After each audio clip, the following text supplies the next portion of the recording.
आज हम एक ऐसी आर्थिक पहेली को सुलझाने वाले हैं जिसने बड़े बड़े जानकारों को भी सोच में डाल दिया है। देखिए, आजकल इकोनॉमी में एक बहुत ही अजीब सी बात हो रही है।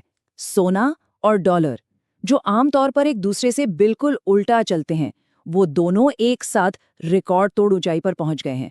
अब ऐसा तो होना नहीं चाहिए, और आज हम यही समझने की कोशिश करेंगे कि आखिर ऐसा हो क्यों रहा है। नॉर्मली होता क्या है कि सोना और डॉलर का रिश्ता एक सीसॉ जैसा होता है। मतलब जब इकोनॉमी में भरोसा होता है, लोग कॉन्फिडेंट होते हैं, तो डॉलर मजबूत होता है। और जब बाजार में डर का माहौल होता है तो निवेशक सेफ्टी के लिए सोने की तरफ भागते हैं। तो दोनों का एक ही टाइम पर ऊपर जाना, ये तो बड़ी अजीब बात है।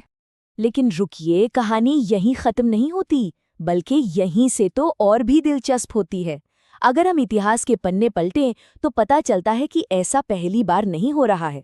इतिहास में एक पैटर्न साफ नजर आता है। ऐसा पहले सिर्फ 2 बार हुआ है। एक बार 1999 में डॉलर की ग्लोबल बादशाहत में एक बड़ी गिरावट आने से ठीक पहले, और फिर 2007 में उस भयानक ग्लोबल फाइनेंशियल क्राइसिस से ठीक पहले, और अब ये फिर से हो रहा है। ये कोई मामूली बात नहीं है, ये एक बहुत ही रेयर सिग्नल है जो इतिहास में हमेशा किसी बड़े आर्थिक भूचाल से पहले ही दिखा है। तो सवाल ये उठता है कि आखिर इस अजीब ट्रेंड के पीछे है कौन? कौन है जो ये सब कर रहा है? जवाब शायद आपको थोड़ा हैरान कर दे। और जवाब बहुत सीधा है, दुनिया भर के सेंट्रल बैंक्स। जी हाँ, वो इतनी बड़ी मात्रा में सोना खरीद रहे हैं जितनी पहले कभी नहीं खरीदी गई। जरा इस चार्ट पर नजर डालिए, ये सारी कहानी खुद बयां कर रहा है। आप देख सकते हैं कि हाल में जो सोने की खरीद हुई है वो पुराने एवरेज के मुकाबले कितनी ज्यादा है। ये कोई छोटी मोटी बढ़त नहीं है, ये तो एक जबरदस्त उछाल है। लेकिन वो ऐसा कर क्यों रहे हैं?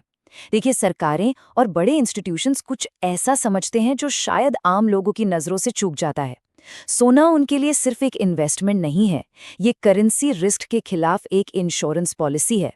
इसे एक ऐसी लाइफ बोट की तरह समझिए जो कागजी पैसे की वैल्यू में उतार चढ़ाव वाले तूफानी समंदर में भी आपको सेफ रखती है, खासकर तब जब दुनिया में टेंशन बढ़ रही हो और सरकारों पर कर्ज का बोझ आसमान छू रहा हो। अब अगर हमें इस चेतावनी की जड़ तक पहुंचना है तो हमें डॉलर और सोने के बीच का जो सबसे बुनियादी फर्क है उसे समझना होगा।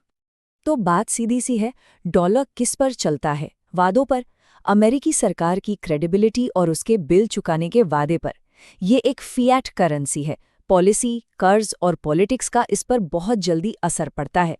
लेकिन सोने को किसी के वादे की जरूरत नहीं है, वो तो एक फिजिकल ठोस चीज है। और यहीं पर एक बहुत पुरानी और पावरफुल कहावत बिल्कुल फिट बैठती है कि सोना ऊपर नहीं जाता, कागजी पैसा नीचे जाता है। ये एक लाइन इस पूरी बहस का सार बता देती है। तो इन सब बातों को जोड़कर देखें तो मतलब क्या निकलता है? हम किस नतीजे पर पहुंचते हैं? यही है वो सुनहरी चेतावनी जिसकी हम बात कर रहे हैं। पहले एक बात साफ कर देते हैं, इसका मतलब ये बिल्कुल नहीं है कि कल ही कोई बहुत बड़ी मुसीबत आने वाली है या कोई क्रैश होने वाला है। ये सिग्नल उससे कई ज्यादा गहरा है। इसका असली मतलब ये है कि जो पूरा ग्लोबल फाइनेंशियल सिस्टम है उसकी नींव में बहुत ही धीरे धीरे दरारें आ रही हैं, और ये दरारें ये सबसे पहले सोने की कीमत में नजर आती हैं। देखिए, ज्यादातर लोग तो तब जागते हैं जब बात हेडलाइंस में आ जाती है, जब सब कुछ हो चुका होता है। लेकिन जो स्मार्ट मनी है, जो बड़े और जानकार खिलाड़ी हैं, वो इन छोटे छोटे शुरुआती सिग्नल्स को बहुत ध्यान से देखते हैं, क्योंकि वो जानते हैं कि ये किस ओर इशारा कर रहे हैं। तो जब दुनिया की रिजर्व करेंसी यानी डॉलर और सबसे सेफ माना जाने वाला एसेट यानी सोना दोनों एक ही साथ आसमान की तरफ भागने लगे, तो इसका सीधा सा मतलब है कि पूरा का पूरा सिस्टम हमें एक बहुत साफ और बहुत जोरदार चेतावनी भेज रहा है।